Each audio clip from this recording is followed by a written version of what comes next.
Salut, on va voir aujourd'hui le fait de sauter le petit-déj. Est-ce que ça pénalise la perte de poids ou la transformation physique ou pas? Bienvenue sur le nouveau podcast. Trouve ta place. On parle perte de poids, mais pas que le poids sur la balance. On parle du poids qui pèse sur la vie privée, la vie sociale. Et puis, on parle l'état d'esprit gagnant. Et on parle confiance en soi, estime de soi et la place du sport et l'alimentation dans tout ça.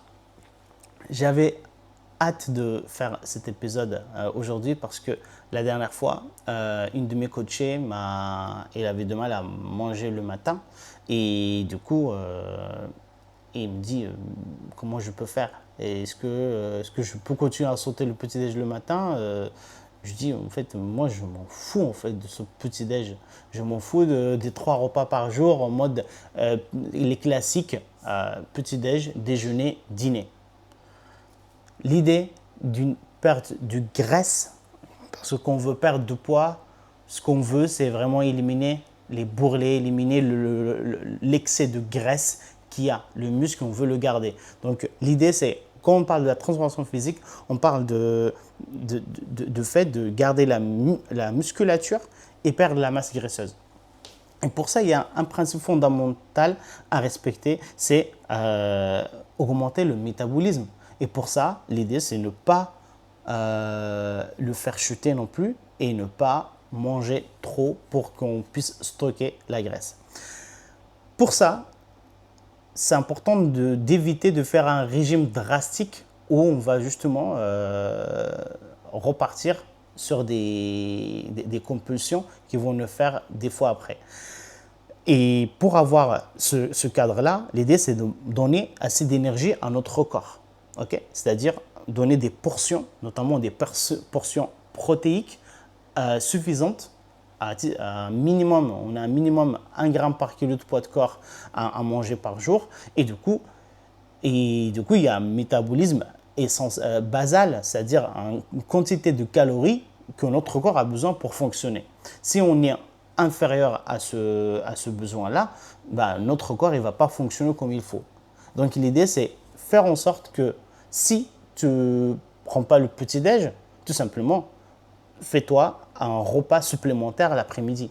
Donc ce que je demande souvent, c'est on arrive à manger toute la quantité, si on a besoin de 1500, 1600 calories par jour, tu ne peux pas manger un seul repas par jour où tu vas manger et ta portion protéique et manger sainement et ingérer les 1600 calories en un seul repas, en une seule fois.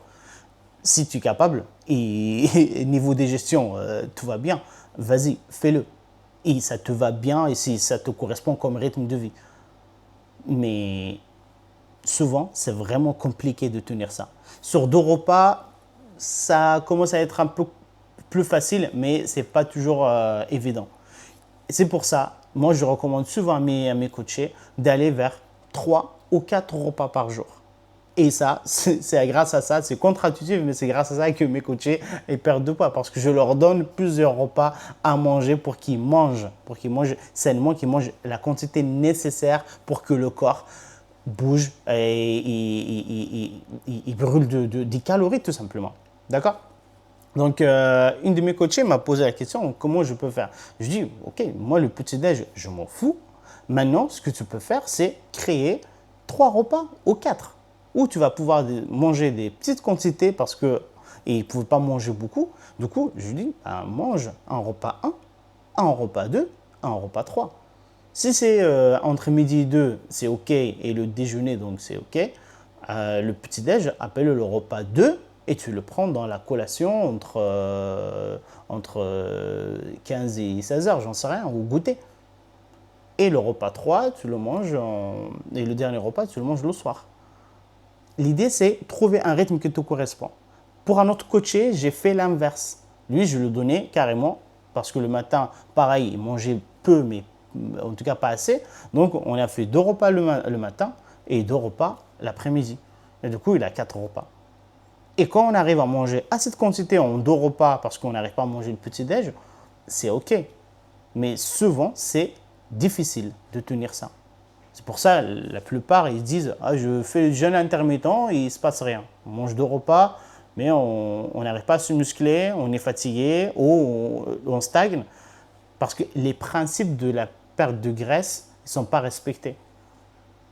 Et je n'ai déjà parlé dans un épisode avant, donc tu pourras le retrouver facilement dans la playlist des podcasts.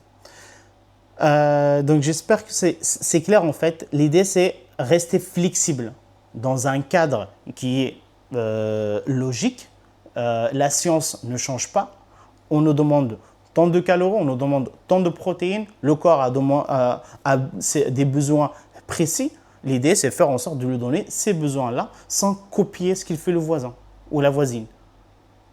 Du coup, si quelqu'un fait du jeûne et ça lui va bien et respecte les principes et il a des résultats, c'est pas pour autant que toi tu vas faire la même chose ou presque la même chose et tu vas avoir les mêmes résultats. Ok? Donc l'idée c'est que tu respectes ton corps, respectes les principes à ta manière, à ta façon et les adapter. Et pour ça, il faut les comprendre, il faut voir le sens derrière ce que tu fais et ce que tu mets en place. Donc petit-déj, déjeuner, dîner, bah, on s'en fout. Ce qui compte, c'est repas 1, repas 2, repas 3. Si tu passes toute la journée à grignoter et du coup, il y a 8 repas où tu ne sais même pas ce que tu manges, ou tu le sais plutôt, mais tu sais que ce n'est pas ce que ton corps a besoin, ça devient problématique. Il faut un minimum de cadre. Tu n'es pas obligé d'aller compter tes calories, tu n'es pas obligé d'aller peser chaque aliment que tu mets, mais un minimum de cadre, que ce soit cohérent. S'il n'y a pas de cadre, ça part en cacahuète, ça part en sucette. Ici, dans ton corps aujourd'hui, tu ne le vois pas comme tu as envie de le voir, c'est qu'il y a quelque chose qui est parti en cacahuète et tu ne te rends pas compte. Donc j'espère que c'est clair, en tout cas, ce partage d'aujourd'hui. Au plaisir d'échanger avec toi via les commentaires. Si tu as envie d'aller beaucoup plus loin, beaucoup plus vite dans ta transformation physique et mentale, tu as accès à un rendez-vous offert avec moi ou avec quelqu'un de mon équipe pour échanger sur ta façon d'aborder les choses, sur ta manière de vouloir perdre du poids et te transformer. Et si on arrive à s'entendre, à voir la cohérence de ce que tu vis et comment on pourrait t'aider à ajuster ça et te permettre de progresser rapidement et durablement, ça va être l'opportunité pour toi d'intégrer notre accompagnement. Si ce n'est pas le cas, on va te dire pourquoi, de comment, et tu auras des choses pour avancer de ton côté et au plaisir d'échanger tranquillement via un rendez-vous offert. Donc à toi de jouer. C'est en description de cette vidéo-là. Tu pourras cliquer dessus, tu choisis un créneau qui te correspond et on se voit de l'autre côté. Sur ce, pense au like qui fait toujours plaisir. Pense à t'abonner si ce n'est pas déjà le cas et on se retrouve dans les prochains épisodes. À toi de jouer. Salut.